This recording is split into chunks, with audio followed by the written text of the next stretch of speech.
ನಮ್ಮ ಹತ್ರ ಇದ್ದಾವೆ. ಅದಕ್ಕಾಗಿ ವಿಧಾನಸಭೆ ವಿಧಾನ ಪರಿಷತ್ನಲ್ಲಿ ಈ ವಿಷಯವನ್ನು ಇಟ್ಕೊಂಡು ಚರ್ಚೆ ಮಾಡುವಂಥ ಪ್ರಯತ್ನ ಮಾಡಿದ್ವಿ. ದಾಖಲೆಗಳನ್ನು ಇಟ್ಕೊಂಡೇ ಚರ್ಚೆ ಮಾಡೋ ಪ್ರಯತ್ನ ಮಾಡಿದ್ವಿ. ಇದೆಲ್ಲ ಗೊತ್ತಿದ್ದೇನೆ ಮಾನ್ಯ ಮುಖ್ಯಮಂತ್ರಿಗಳು ನಮಗೆಲ್ಲ ಅವಕಾಶ ಕೊಡದಂತೆ ನಿರ್ಬಂಧಿಸಿ ಪಲಾಯನ ಮಾಡಿದ್ರು. ಈಗ ವಿಧಾನ ಪರಿಷತ್ತಿಗಿಂತ ದೊಡ್ಡ ವೇದಿಕೆ, ಅವರಿಗೂ ಉತ್ತರ ಕೊಡೋಕ್ಕೂ ಇನ್ನೊಂದು ದೊಡ್ಡ ವೇದಿಕೆ ಇರಲಿಲ್ಲ, ಪ್ರಶ್ನೆ ಮಾಡೋಕ್ಕೂ ಅದಕ್ಕಿಂತ ದೊಡ್ಡ ವೇದಿಕೆ ಇರಲಿಲ್ಲ. ಎಲ್ಲವೂ ದಾಖಲೆಗಳಿಗೆ ಹೋಗ್ತಿತ್ತು. ಅವ್ರು ಸಮರ್ಥನೆ ಮಾಡ್ಕೊಳ್ಳೋದು ದಾಖಲೆ ಮೂಲಕ ಸಮರ್ಥನೆ ಮಾಡ್ಕೋಬೋದಿತ್ತು. ನಾವು ಪ್ರಶ್ನೆ ಮಾಡೋರು ಕೂಡ ದಾಖಲೆ ಮೂಲಕ ಪ್ರಶ್ನೆ ಮಾಡಲಿಕ್ಕೆ ಅವಕಾಶ ಇರ್ತಿತ್ತು. ಅದಕ್ಕೆ ಅವಕಾಶ ಕೊಡದೇ ಇರೋದ್ರ ಉದ್ದೇಶವೇ ಈ ಎಲ್ಲ ಸತ್ಯ ಹೊರಗೆ ಬರುತ್ತೆ ಅನ್ನುವಂಥ ಕಾರಣ ಇರ್ಬೋದು. ಮಾನ್ಯ ಮುಖ್ಯಮಂತ್ರಿಗಳು 40 ವರ್ಷ ಸಾರ್ವಜನಿಕ ಜೀವನದಲ್ಲಿ ಒಂದು ಕಪ್ಪು ಚಿಕ್ಕೆ ಇಲ್ಲ ಅಂತ ಅವ್ರು ಹೇಳಿದ್ದನ್ನು ಕೇಳಿದ್ದೀವಿ. ಐನವರು ಅವರು ಅರ್ಜಿ ಹಾಕಿ ಐನಲ್ಲಿ ಪ್ರಶ್ನೆ ಕೇಳಿದಾಗ 50 ಲೋಕಾಯುಕ್ತ ಕೇಸ್ಗಳು ಅವ್ರ ಮೇಲೆ ಎನ್ಕ್ವೈರಿನೇ ಆಗಿಲ್ಲ, ಒಂದು ಪೆಂಡಿಂಗ್ ಇದ್ದಾವಂತೆ. ಅವೆಲ್ಲ ಎನ್ಕ್ವೈರಿ ಆದರೆ ಸ್ವಚ್ಛನೋ ಬಣ್ಣ ಸಾರ್ವಜನಿಕ ಜೀವನದ್ದು ಅಥವಾ ಕಪ್ಪು ಅನ್ನೋದು ಗೊತ್ತಾಗುತ್ತೆ.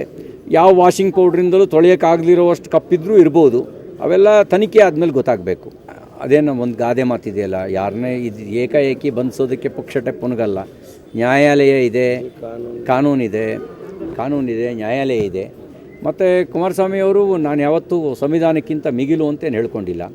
2007 ಪ್ರಕರಣವನ್ನು 13ರಿಂದ 18ರವರೆಗೂ ಇವರೇ ಅಧಿಕಾರದಲ್ಲಿದ್ದರು, ಸುಮ್ಮನೆ ಇದ್ದರು. 19ರಲ್ಲಿ ಕಾಂಗ್ರೆಸ್ ಬೆಂಬಲದಿಂದಲೇ ಕುಮಾರಸ್ವಾಮಿಯವರು ಮುಖ್ಯಮಂತ್ರಿಯಾಗಿದ್ದರು, ಸುಮ್ಮನೆ ಇದ್ದರು. ಆಗೆಲ್ಲ ಕುಮಾರಸ್ವಾಮಿಯವರು ಭಾಳ ಒಳ್ಳೆಯವರಾಗಿದ್ದರು. ಇನ್ನೂ ಡಿ.ಕೆ. ಶಿವಕುಮಾರ್ ಅವರು ಜೋಡೆತ್ತು ಅಣ್ತಮ್ಮ ಅಂತೆಲ್ಲ ಹೇಳ್ತಾಯಿದ್ರು. ಈಗ ಮಾತ್ರ ಕುಮಾರಸ್ವಾಮಿಯವರು BJP ಜೊತೆ ಬಂದಮೇಲೆ ವಿಲನ್ ಆಗಿದ್ದಾರೆ. ಮುಂಚೆ ಅವರು ಜೋಡೆತ್ತು ಅಣ್ತಮ್ಮ ಎಂಥದ್ದು ಜೋಡಿ, ಜನ್ಮದ ಜೋಡಿ, ಇವೆಲ್ಲ ಹೇಳ್ತಾಯಿದ್ರು.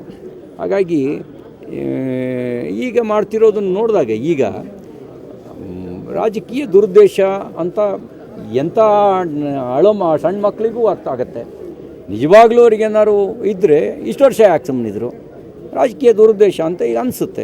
ಈಗ ನಾವು ಮೂಡಾಯ ವಿಷಯ ಎತ್ತಿದ್ವಿ, ಮಹರ್ಷಿ ವಾಲ್ಮೀಕಿ ಅಭಿವೃದ್ಧಿ ನಿಗಮದ ವಿಷಯವನ್ನು ಎತ್ಕೊಂಡು ಹೋರಾಟ ಪ್ರಾರಂಭ ಮಾಡಿದ್ವಿ. ಬೇರೆ ಭ್ರಷ್ಟಾಚಾರದ ಪ್ರಕರಣಗಳನ್ನು ಎತ್ತಲಿಕ್ಕೆ ಪ್ರಾರಂಭಿಸಿದ್ವಿ. ಹಾಗಾದಮೇಲೆ ಈ ಪ್ರಶ್ನೆ ಇವುಗಳನ್ನು ಈ ಕುಮಾರಸ್ವಾಮಿಯವ್ರ ಕಡೆಗೆ ಹೇಳ್ತಿರೋದನ್ನು ನೋಡಿದ್ರೆ ಸಂಶಯ ಇದೆ. ಅರ್ಥ ಆಗುತ್ತೆ ನಿಮ್ಗೆ, ಯಾರಿಗೆ ಬೇಕಾದರೂ. ರಾಜಕಾರಣ ಗೊತ್ತಿರುವಂಥವ್ರಿಗೂ ಅರ್ಥ ಆಗುತ್ತೆ, ಗೊತ್ತಿಲ್ಲದೆ ಇದ್ದವರಿಗೂ ಅರ್ಥ ಆಗುತ್ತೆ.